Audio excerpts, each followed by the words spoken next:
Hello everyone and welcome to Deepika wisdom.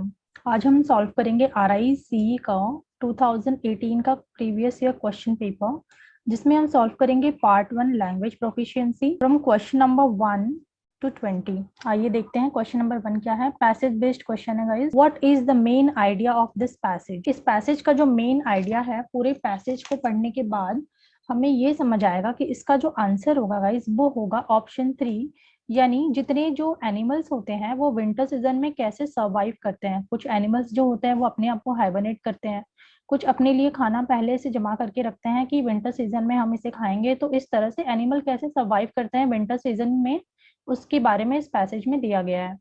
Question number 3, what does it mean to migrate? अब इसका मतलब तो हमें पता है, माइग्रेट मतलब एक प्लेस से दूसरी प्लेस में जाना। इस हिसाब से देखा जाए तो इसका जो करेक्ट आंसर होगा गाइस वो होगा आपका option 2, to move somewhere warmer for a season.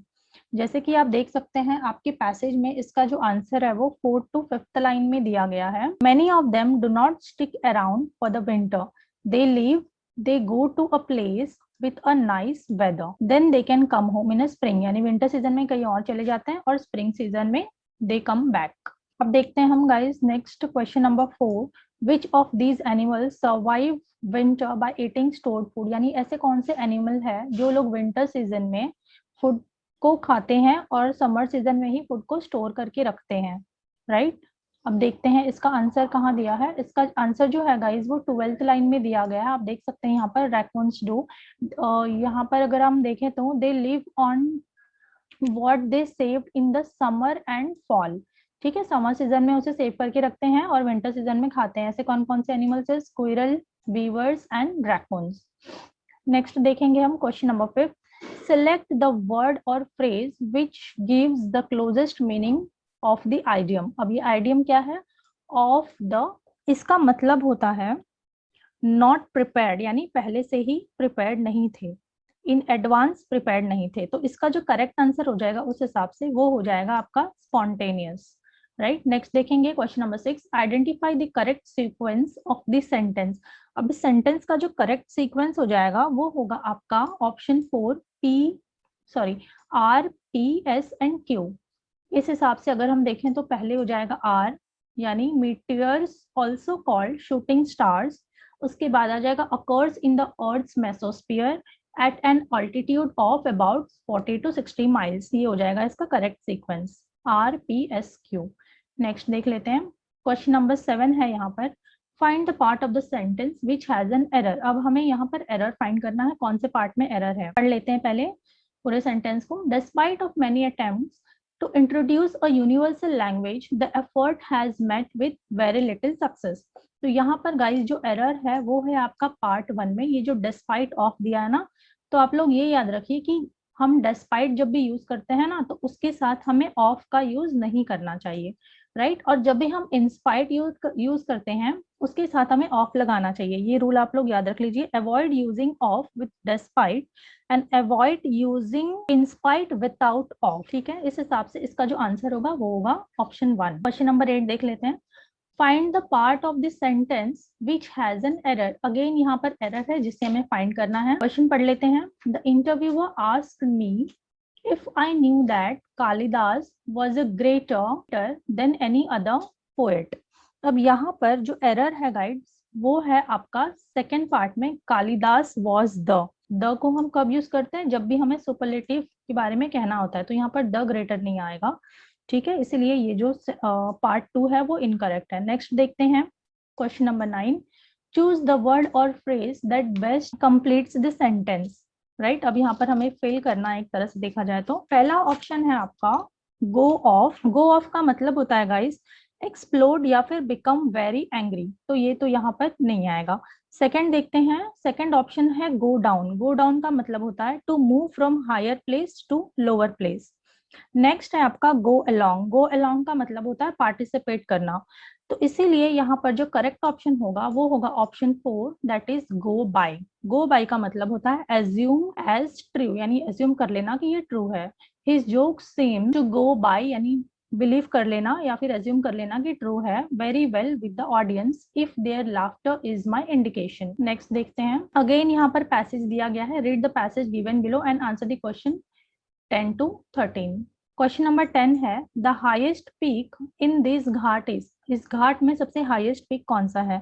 तो इसका जो आंसर है गाइस वो हम यहाँ पर अगर देखें तो फोर्थ पैरा में दिया गया है, थर्ड लाइन में है यहाँ पर, यहाँ से पढ़ लेते हैं। Anamudi the highest peak here is located in Kerala. तो कौन सा है आंसर आएगा आपका अनामुडी। यहाँ पर देख सकते हैं आप ऑप्शन नंबर 3 में दिया है Anamudi, this is the correct answer. Next देखते हैं question number 11। What are the western Ghat known as the hottest biodiversity hotspot. Next देखते हैं हम question number 11। Why are the western Ghats known as the hottest biodiversity hotspots. अब इसका जो correct answer होगा guys वो होगा आपका ऑप्शन नंबर 4। ठीक है, it has a range of rare species.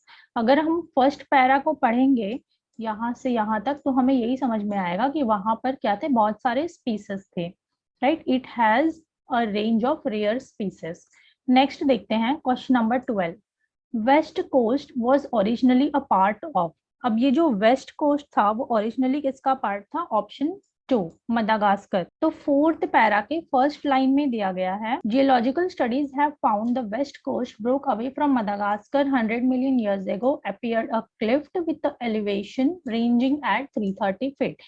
तो इसीलिए इसका जो करेक्ट आंसर होगा वो होगा आपका मदागास्कर। नेक्स्ट देखते हैं हम question number 13। Why have the Western Ghats been declared a UNESCO World Heritage? Option में है it is home of many birds, it is unique in the world, it is a natural phenomena या फिर it is known for its beauty। तो इसका जो correct answer होगा वो होगा option 2 it is unique in the world। Next देखते हैं question number 14। Choose the word which is closest in meaning to the underlined word। Question है he rarely visit his old parents in the village। तो guys rarely का मतलब होता है कभी कभी, तो इस हिसाब से अगर हम ऑप्शन में देखेंगे तो इसका जो करेक्ट आंसर हो जाएगा वो होगा आपका इरेगुलरली, ऑप्शन 3। अब क्वेश्चन नंबर 15 देखते हैं। Find the part A B C of the sentence which has the error, if no error mark D. अब अगेन यहाँ पर जो है एरर फाइंडिंग वाला क्वेश्चन आ गया है आपका क्वेश्चन नंबर 15। आइए क्वेश्चन पढ़ लेते हैं। My father is in bad mood today, no error. तो यहाँ पर गाइज जो एरर है वो आपका पार्ट बी में है, जो यहाँ पर इन बैड मूड दिया है यहाँ पर ए भी ऐड होगा, दैट्स व्हाई इसका जो करेक्ट आंसर होगा वो होगा 2, दैट इज ऑप्शन बी। हम देखते हैं question number 16। Fill in the blanks choosing the most suitable word from the ones given below. अब यहाँ पर हमें फिल करना है, ये क्वेश्चन पढ़ लेते हैं फिर हम फिल करेंगे। Victory has many fathers dash defeat is an orphan. तो यहाँ पर जो करेक्ट सुटेबल वर्ड है वो है आपका ऑप्शन 2 बट। तो ये सेंटेंस हो जाएगा victory has many fathers but defeated is an orphan. Next देखते हैं question number 17। Again fill in the blanks to complete the following sentence correctly. अब यहाँ पर देखते हैं क्वेश्चन है if the team had won the coach dash happy. तो यहाँ पर इसका जो करेक्ट आंसर होगा वो होगा आपका option 2 that is would have been happy, क्योंकि ये जो सेंटेंस है आपका ये फ्यूचर टेंस है। नेक्स्ट देखेंगे question number 18। In the word monolingual, mono refers to. अब ये जो मोनो है ना इसका मतलब होता है सिंगल, सिंगल यहाँ पर कहाँ दिया है, सिंगल यानी 1, दैट मीन्स इसका जो करेक्ट आंसर हो जाएगा वो होगा 1। क्वेश्चन नंबर 19 देखते हैं। Choose the part of the sentence which has an error. Again error वाला क्वेश्चन आ गया गाइज, सेंटेंस पढ़ लेते हैं। She will not be happy unless her friend do not help her in the preparation for examination as she has been doing every year। तो यहाँ पर जो एरर है वो आपका ऑप्शन 2 में है, ये जो do not दिया है यहाँ पर इसके बजाय होना चाहिए था does not help her, right. Next देखेंगे, ये हमारा लास्ट क्वेश्चन है इंग्लिश का, question number 20। Choose the correct forms of tense for the 2 words in brackets. Question पढ़ लेते हैं, यहाँ पर टेंसेस वाली मिस्टेक है, देखते हैं क्या आएगा।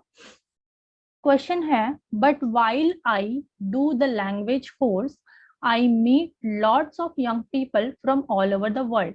अब ये जो डू है इसका क्या होगा और मीट का क्या होगा। सेंटेंस अगर हम देखें तो सेंटेंस में आ जाएगा but while I did the language course, did यहाँ पर है, उसके बाद आई मीट लिखा है तो मीट के बजाय मेट हो जाएगा, MET मेट।